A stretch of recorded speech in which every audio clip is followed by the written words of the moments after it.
আমন্ত্রণ জানাচ্ছি 1 মিনিটের খেলার খবরে, সাথে আছি আমি তাসলিমা তিথি।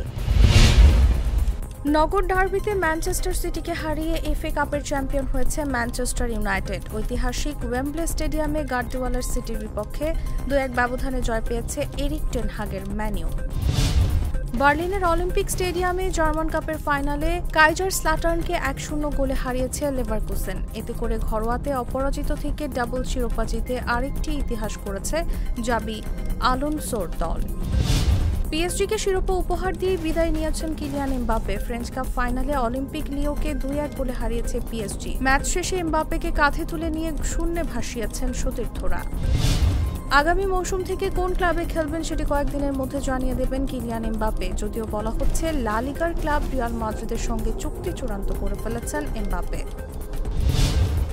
আন্তর্জাতিক ক্রিকেটে 700 উইকেট সঙ্গে 14,000-এর বেশি রান করে বিশ্ব রেকর্ড করেছেন বাংলাদেশের সেরা অলরাউন্ডার সাকিব আল হাসান।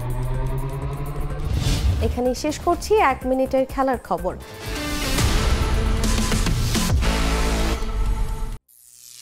করিম চাচা, আপনার প্রিয় মানুষদের কখনো বিপদে ফেলতে চাইবেন না স্যার। তাহলে আমাদের বিপদে রাখা কি ঠিক হচ্ছে?